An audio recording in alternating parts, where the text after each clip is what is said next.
नमस्कार विद्यार्थी मित्रांनो, स्वागत आहे तुमचं आजच्या या व्हिडिओमध्ये. आपण NMMS मध्ये विचारले गेलेले जवळपास 40 ते 45 प्रश्न या ठिकाणी घेणार आहे.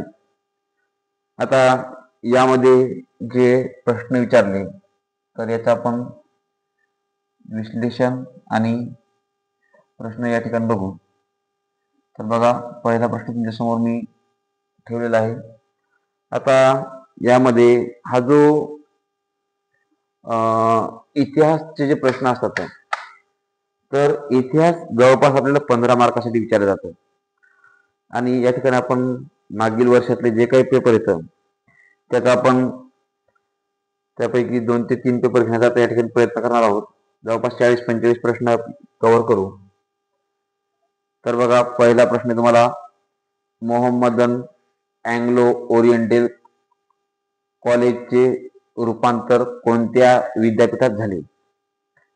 तर हे जे मोहम्मदन अँग्लो ओरिएंटल कॉलेज आहे तर याचं जे रूपांतर झालेलं आहे तर हे अलीगड मुस्लिम विद्यापीठ यामध्ये याचं रूपांतर झालेलं आहे.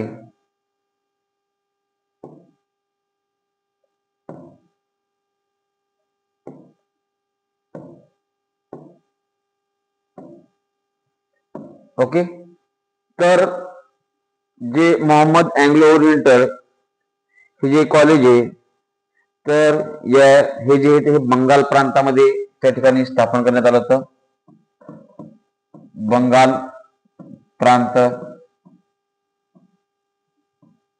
बंगाल प्रांतमध्ये ते स्थापन करण्यात आलं आणि बंगाल प्रांतात स्थापन हे जे केलं तर ते केलं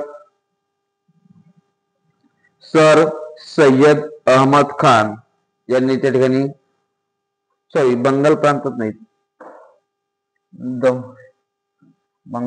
नाही, तर याची जी स्थापना केलेली आहे ती सर सय्यद अहमद खान यांनी याची स्थापना केलेली आहे.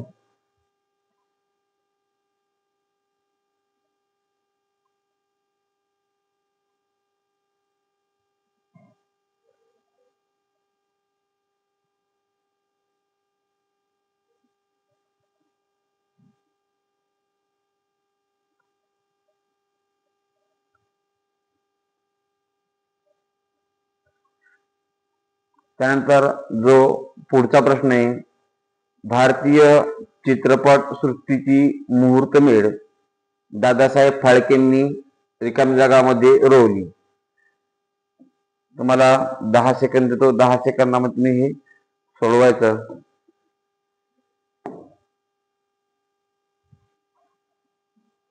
सेकंद देणार 10.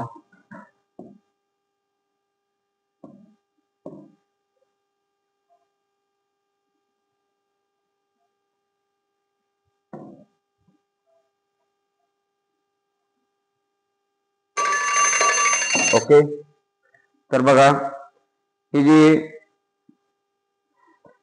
चित्रपट सृष्टीची मुहूर्तमेढ रोवली ती रोवलेली आहे 1913 मध्ये. 1913 मध्ये चित्रपट सृष्टीची मुहूर्तमेढ या ठिकाणी रोवलेली आहे.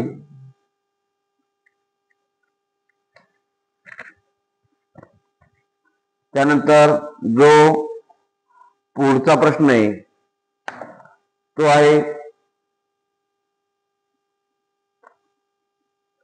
आयटकच्या, इरेज करतो याला. बघा, या ठिकाणी आयटकच्या पहिल्या अधिवेशनाचे अध्यक्ष कोण? आयटकच्या पहिल्या अधिवेशनाचे अध्यक्ष कोण हे तुम्हाला सांगायचंय. तुमचा या ठिकाणी वेळ चाललेला आहे.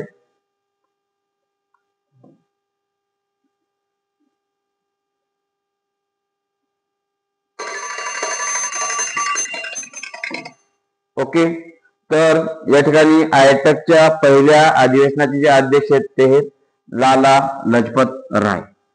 ओके, लाला लजपत राय हे आयटकच्या पहिल्या अधिवेशनाचे अध्यक्ष आहेत.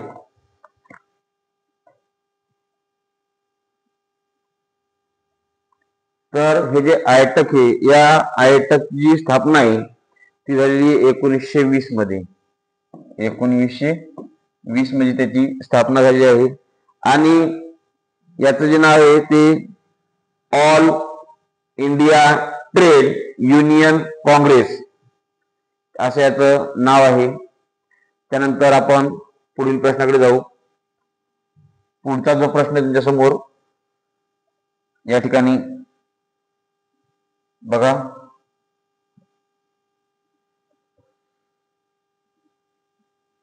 प्रश्न तुम्हाला पूर्ण दिसत असेल.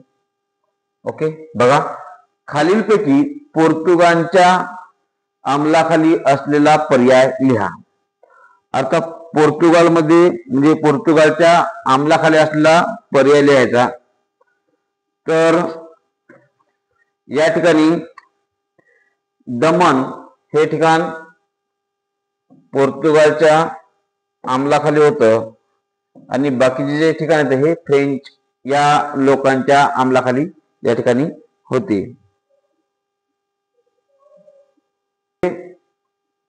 म्हणजे भारत स्वातंत्र्य झाल्याच्या नंतर सुद्धा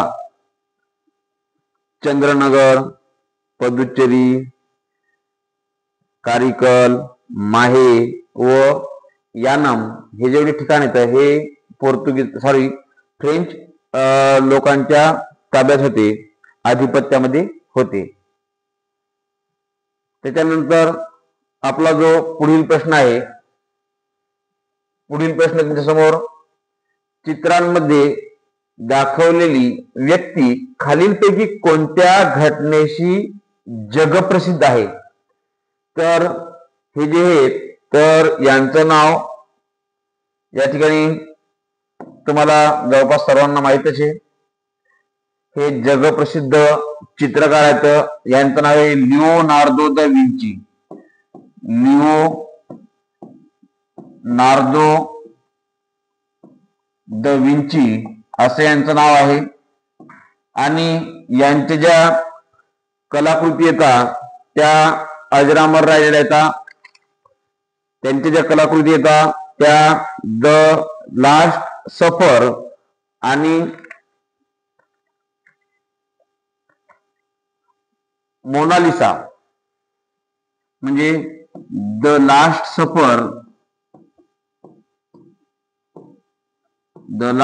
सफर आणि मोनालिसा ह्या दोन चित्रकृती,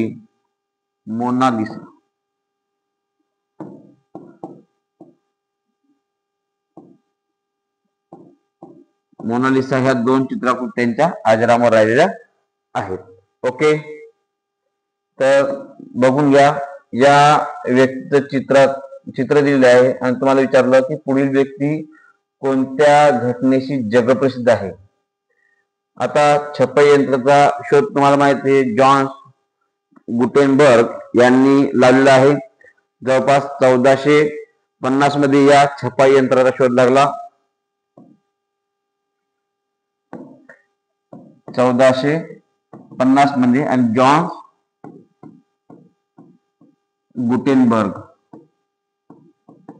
गुटेनबर्ग यांनी या ठिकाणी शोध लावलेला आहे. ओके, चला पुढील प्रश्न बघू आपण. पुढचा प्रश्न आहे प्रश्न क्रमांक 41. तर स्वतंत्र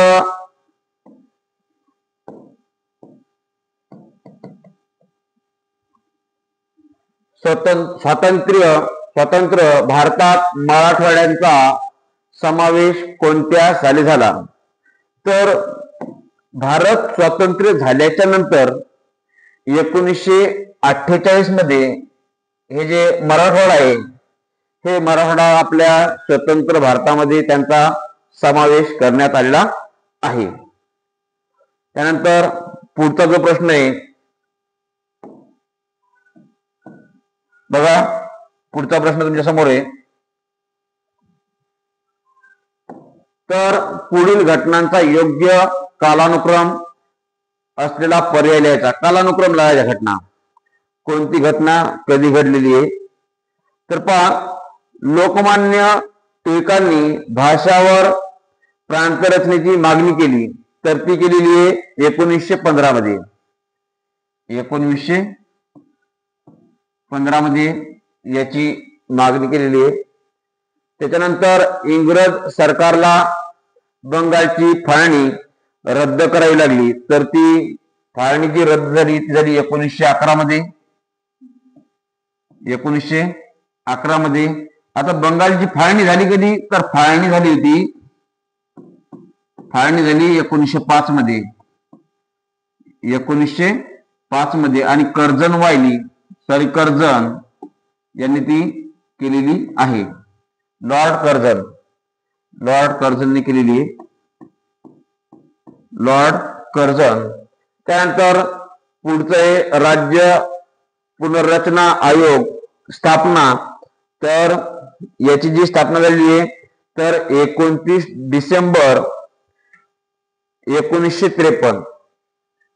याची स्थापना झाली 29 डिसेंबर 1953 मध्ये याची स्थापना झालेली आहे. त्याच्यानंतर जे पुढचं आहे ते दार कमिशन. तर दार कमिशन हे 17 जून 1948. ओके.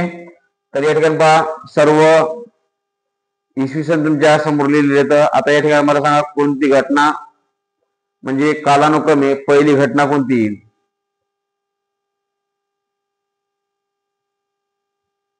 तर जी पहिली घटना येईल ती 2 नंबरची, इंग्रज सरकारला बंगालची फाळणी रद्द करावी लागली.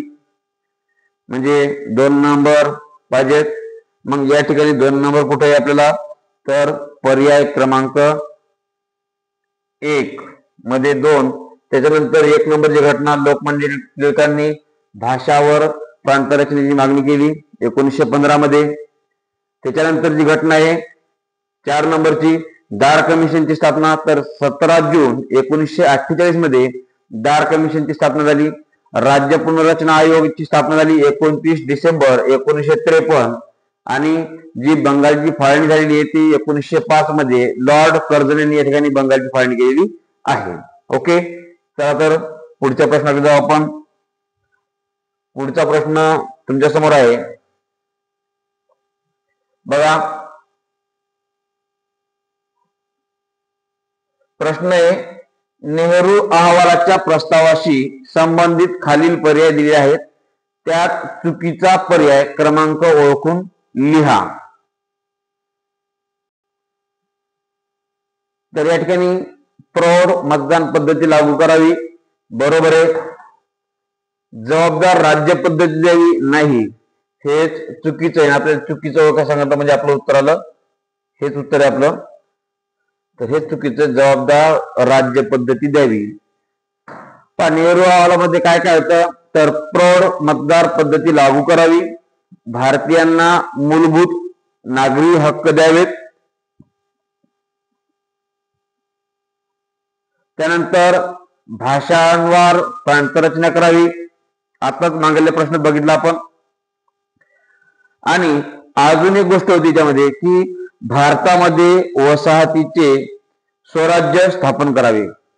भारतामध्ये वसाहतीचे स्वराज्य स्थापन करावे, अशा पद्धतीने ह्या अहवालामध्ये गोष्टी होत्या.